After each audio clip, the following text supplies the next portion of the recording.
Hi hello welcome back. ഇന്ന് നമ്മളൊരു അടിപൊളി ഒരു കേക്കിന് റെസിപ്പി വീഡിയോ ആണ് കേട്ടോ ചെയ്യുന്നത്.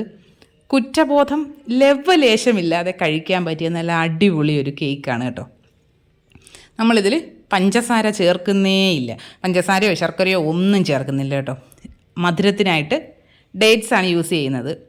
ഒരു 30-35 ഡേറ്റ്സ് എടുത്തിട്ടുണ്ട്. അതിനെ ഒരു 1.5 കപ്പ് നല്ല ചൂടുള്ള പാലിൽ നമുക്കൊന്ന് സോക്ക് ചെയ്ത് വയ്ക്കാം. ഒരു മണിക്കൂറോളം അതവിടെ ഇരുന്ന് നന്നായിട്ട് ഈത്തപ്പഴമെല്ലാം സോഫ്റ്റായിട്ട് വരട്ടെ. അതുവരെ നമുക്ക് വെയിറ്റ് ചെയ്യാം. ഇപ്പോൾ അതാ ഏകദേശം ഇതെല്ലാം നന്നായിട്ടൊന്ന് സോഫ്റ്റായി. ഈ പാല് നന്നായിട്ടൊന്ന് ചൂടാറണം കേട്ടോ.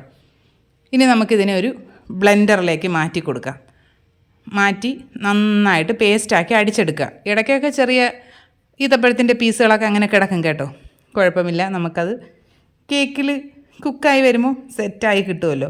ഇനി ഇതിലേക്കൊരു 1/4 കപ്പ് വെളിച്ചെണ്ണയാണ് ഞാനിപ്പോൾ ചേർക്കുന്നത്.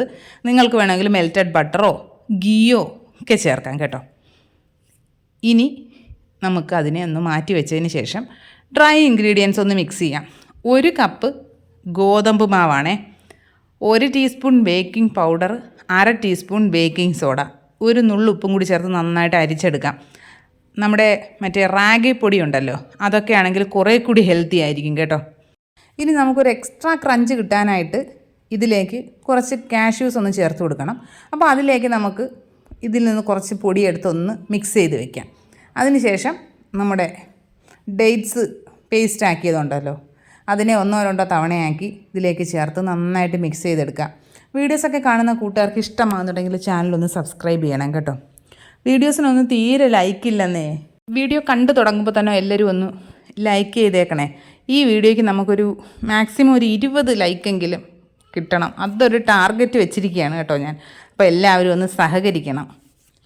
ഇതിലേക്ക് നമ്മുടെ ഡേറ്റ്സിൻ്റെ പേസ്റ്റ് മുഴുവനായിട്ടും ചേർത്ത് നന്നായിട്ട് മിക്സ് ചെയ്തെടുത്തിട്ടുണ്ട് കേട്ടോ. ഇനി ഇതിലേക്ക് നമ്മൾ നേരത്തെ കാഷ്യൂവിൽ കുറച്ച് മാവ് മിക്സ് ചെയ്ത് മാറ്റി വെച്ചിട്ടുണ്ടായിരുന്നല്ലോ, അത് ഇതിലേക്ക് ചേർത്ത് കൊടുക്കുക. അതും നന്നായിട്ട് മിക്സ് ചെയ്തെടുക്കുക.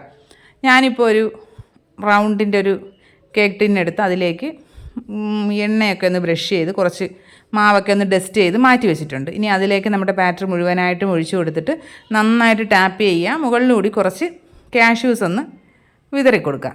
പ്രീ ഹീറ്റ് ചെയ്ത് വെച്ചിരിക്കുന്ന നമ്മുടെ ഓവൻ സെറ്റപ്പിലേക്ക് ഇറക്കി വെച്ച് കൊടുക്കുക.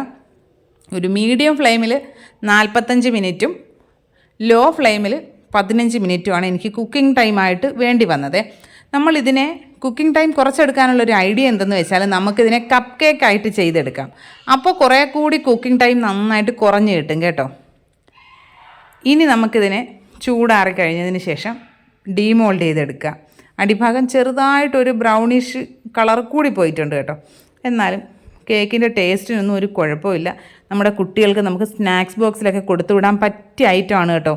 നമ്മൾ മധുരമായിട്ട് നമ്മുടെ ഈ ഡേറ്റ്സ് അല്ലാതെ വേറെ ഒന്നും യൂസ് ചെയ്തിട്ടില്ലല്ലോ. അപ്പോൾ എല്ലാ കൂട്ടുകാരും ഇതൊക്കെ ഒന്ന് ട്രൈ ചെയ്ത് നോക്കുക. വീഡിയോസൊക്കെ ഇഷ്ടമാകുന്നുണ്ടെങ്കിൽ ഒന്ന് സപ്പോർട്ട് ചെയ്യണം കേട്ടോ. ഇനി നമുക്ക് ഇതൊന്ന് മുറിച്ച് കഴിച്ച് നോക്കിയാലോ, നല്ല ടേസ്റ്റാണ് കേട്ടോ. ഇതിങ്ങനെ ഇരുന്ന് ഇതിൻ്റെ ഈ ചൂടെല്ലാം കംപ്ലീറ്റ് ആയിട്ട് മാറിക്കഴിയുമ്പോൾ ഉണ്ടല്ലോ, നല്ലൊരു പ്രത്യേക ടേസ്റ്റാണേ. എല്ലാ കൂട്ടുകാരും ട്രൈ ചെയ്ത് നോക്കുക. വീഡിയോസൊക്കെ ഇഷ്ടമാകുന്നുണ്ടെങ്കിൽ സപ്പോർട്ട് ചെയ്യണം. അപ്പോൾ എന്നാൽ മറ്റൊരു വീഡിയോ ആയിട്ട് ഉടനെ തന്നെ കാണാം. അതുവരെ ബായ്.